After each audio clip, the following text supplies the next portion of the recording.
Today's Midday Kentucky cooking segment brought to you by Creative Kitchen and Bath, where you will always cook in style.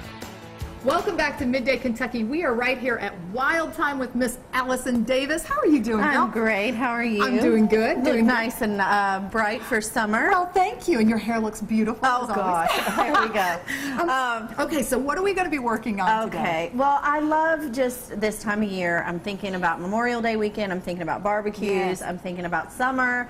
And two things just go hand in hand for me, and that's fried chicken and watermelon. And then maybe throw in some waffles in there, and you're set, right? Yes, that's like nirvana for me. I'm telling you. I love it. I am going to mix up a little flour, seasoned flour, and we're going to fry up some chicken. And this is just classic fried chicken that I grew up with, being a Kentucky girl. And this week, I think I'm going to focus in on some Southern specialties. So you guys will have to stay in tune to our Southern dishes this week. Nice, I love it. First thing, cast iron skillet. Got some oil in here. This is a high heat oil, so you could go with a vegetable oil, canola oil, a avocado oil, any oil that's going to get to a very high heat. So you want something that's going to be able to reach like 450.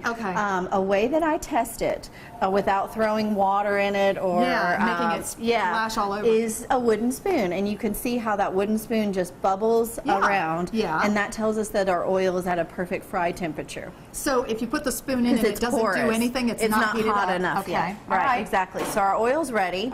The first stage is I soak our chicken overnight in a buttermilk brine. So I just have buttermilk, and I use a little Frank's hot sauce to kind of give it a little bit of a kick, salt and pepper, and just let it sit overnight and brine in that buttermilk mixture. Nice. Now we're going to do our seasoned flour. So I got all-purpose flour. I'm just going to go in with a nice bit of salt, pepper, and then I typically will add a little Cajun seasoning, again, because I like a kick. If you're trying to do that, Memphis or Nashville hot chicken, you're going to put quite a bit of cayenne pepper into this. You're just putting a little bit, and quite honestly, you've done that in the past with other recipes, and it just gives it just a little bit more flavor. It's not like a real strong kick for those that are afraid of spicy food. Exactly. I'm going to go a little more, though. And then garlic powder. Garlic powder, I think, is a must in your flour, just because garlic makes everything better. All right. Want to make sure before you start frying that you kind of have a nice setup ready to go.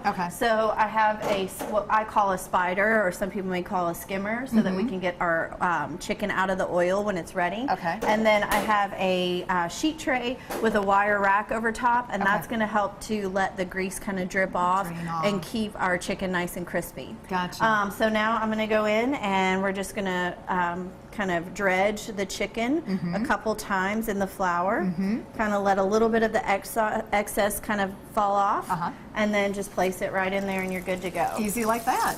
Yep. And so bubbling up. I love it. We're going to get a few going here, but what I want to make sure everybody knows before we go to break is that you want to take a little bit of a time break between your batches of chicken. Because the chicken is cold. And the chicken is going to bring the heat of your oil down. And if you want everything to be equally crisp, equally the same color, you want to wait between your batches so that your oil can come back up to that same temperature. That is an awesome tip. I love that. I mean, really, because that does happen. When I deep fry things, it does have a different color or a different look to it. If I'm doing it just straight in, I'm always in a hurry, and I'm just like, oh, I'm just going to throw it in.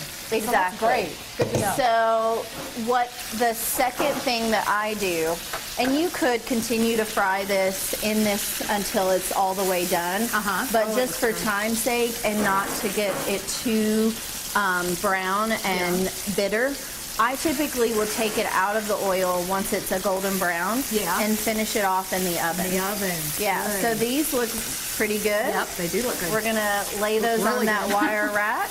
And then they're still, going to have a little bit of pink, in the center.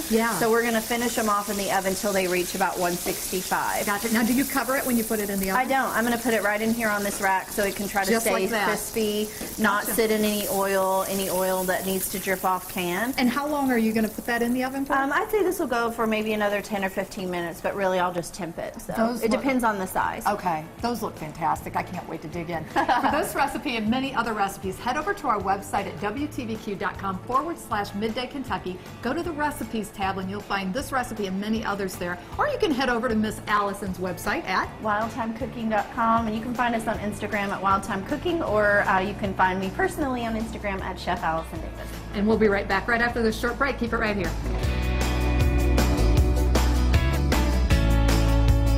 Today's cooking segment was brought to you by Creative Kitchen and Bath, where you will always cook in style.